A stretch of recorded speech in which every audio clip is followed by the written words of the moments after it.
నెల వచ్చేటప్పటికి 1000 రూపాయల నుంచి 1500 ఆదా చేసుకునే ప్రక్రియ ఈ సూపర్ 6 ద్వారా ఈ శ్రీశక్తి ద్వారా జరుగుతూ ఉంది.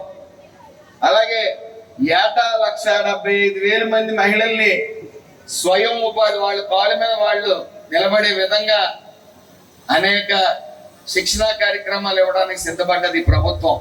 అలాగే ఈ రామచంద్రపురం నియోజకవర్గంలో జూట్ బ్యాగ్స్ తయారీ కానీ, బ్యూటీషియన్ కోర్స్ కానీ, సోప్స్ అలాగే షాంపూస్ తయారీ కానీ శిక్షణ ఇవ్వడం జరుగుతూ ఉంది. అలాగే తల్లికి వందనం, ఎంతమంది పిల్లలకు ఉంటే అంతమంది పిల్లలకి ఇస్తానని చంద్రబాబు నాయుడు గారు మాట ఇచ్చారు. అవునా కాదా? అందరికీ వచ్చిందా? రాలేని వాళ్ళకి మొన్న సంవత్సరం బటన్ నొక్కేవాడు జగన్మోహన్ రెడ్డి. ఎప్పుడైనా చీకటి గదిలో ఉండేవాడు, ఎప్పుడు ప్రజల మధ్యకి అతి తక్కువగా వచ్చేవాడు. మన విజయవాడ వరదలు జరిగినాయి, వెంటనే మైకట్టుకుని జనాల్లోకి వచ్చాడు. నేను 1 కోటి రూపాయలు ప్రకటిస్తానని అన్నాడు. ఎవరికి ఇచ్చాడు 1 కోటి రూపాయలు? అతను సంపాదించినంత అవినీతి సొమ్ము. డబ్బులు తీయవలసి వచ్చినప్పుడు సొంత డబ్బు తీస్తానికి ఫీల్ అవుతూ ఉంటాడు.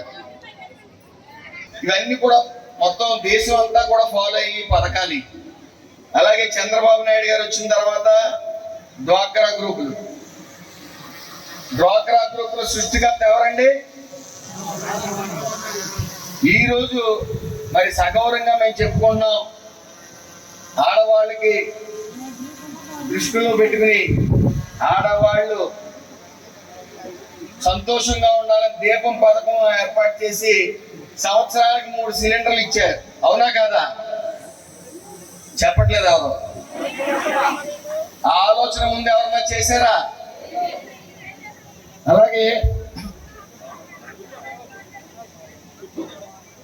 అన్నా క్యాంటీన్లు 5 రూపాయలకి భోజనం. గత ప్రభుత్వం అన్నా క్యాంటీన్లు అన్ని తీసేశాయి. మరి ఈరోజు రాష్ట్రం అంతా కూడా అన్నా క్యాంటీన్లు పేదవాడి ఆకలి తీరుస్తూ ఉన్నాయి. అలాగే ఈ యొక్క శ్రీశక్తి పథకంతో సుమారు 100% ఉన్న బస్సుల్లో 74% బస్సులు ఫ్రీ బస్సులుగా మీరు ప్రయాణించే సౌకర్యం ఇవ్వడం జరిగింది.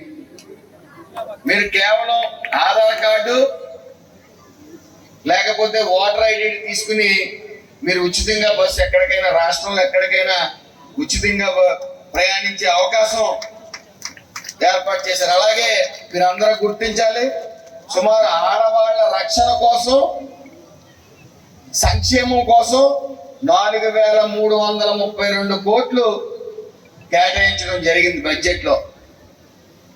అలాగే 1,50,000 మందికి టైలరింగ్ శిక్షణ అనేది ఇవ్వటమే కాకుండా ఉచిత టైలరింగ్ మెషిన్ కూడా ఇవ్వడం జరిగింది. 1,50,000. గత ప్రభుత్వం ఎప్పుడైనా ఇలాంటి కార్యక్రమాలు చేశాయా?